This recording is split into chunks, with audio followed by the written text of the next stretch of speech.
Let's talk about forgiveness today. And it's hard. And it's a sticky word. And I'm going to actually use a sticky analogy to help us understand how to do it, what we're doing, and how to step into it a little more quickly without resistance if we start to think about it a different way.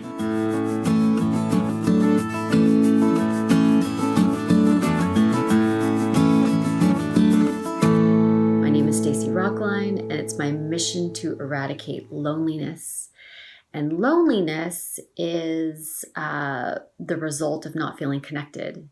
And not being able to forgive is definitely a way that not only do we disconnect from one person, but when we do not forgive, and we're going to talk about how lame this word is, we close ourselves to other people. So let's dive into that. First, it's a loaded word. It's heavy. If like me, you have negative religious experiences in your background, it's tied up with worthiness and what you have to do to get forgiveness. And it's like, what does it mean? Nobody knows. Everybody has their own assumption. So I want to just explain how I like to think about it. So an event happens, right? Here's the event, okay? And then two people, could be more, but let's just say it's two people. Two people get stuck to this event, right? It happens in time. It's like velcro, okay? Velcro for you, and then velcro for the other person. And then the event is in the middle, okay? Both people are stuck to this event. And forgiveness is the unsticking. It's the unsticking from the event for both people.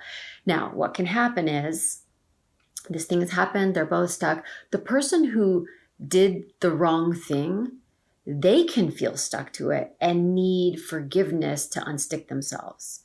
They're like, I need to know, the only person who can liberate me from this event is the other person. Then I can unstick myself. And then the person who has had wrong done to them thinks, I can't forgive. I can't let go of this until the other person acknowledges they were wrong, says I'm sorry, promises to never do it again. So everybody's waiting for the other person and everybody's stuck. How do you unstick yourself? Because that's what forgiveness is, just liberation. It's not, I want to keep being in a relationship with this person. Now I trust this person again. What they did wasn't wrong. It's fine. It's none of that. It's none of that. This is a liberation, and both people have to liberate themselves. The event might have happened and it involved two people, but the liberation is an inside job. So the person who was wronged has to commit to letting go of things. And what they're going to let go of is all the internal suffering, the hatred, the resentment, the anger. They have to let go of the very human desire to want revenge or vindication, or wants to chastise the person, make them feel terrible. They've got to let go of that desire. And like I said, very normal to feel that way. They have to let go of the need for an apology, the need for the person to feel ashamed or remorseful, the need for the person to even acknowledge that they were wrong. When you hold on to that stuff, you are disempowering yourself, because you're saying these external things have to happen in order for me to forgive. You can forgive right now. You can let go of it right now. You can liberate yourself right now. When you let go of those things, not saying it's easy, when you let go of those things, you will find peace. You're restoring your own peaceful spirit. When you do that, even if you never do a relationship with this person again, you're remaining open to all of your other relationships. You're reopening your spirit. So it's really important that you do that, not just for what's going on with this person, but for everything else in your life and in your future. The person who's stuck to the event, waiting for forgiveness, needs to release their own shame, their own internal suffering related to that event. They have to self-forgive. They have to self-forgive. Now they can commit to changing, and they can commit to remembering in not a shaming way, but in a I want to do better way. But they can't wait for the external to give that to them. It may never come.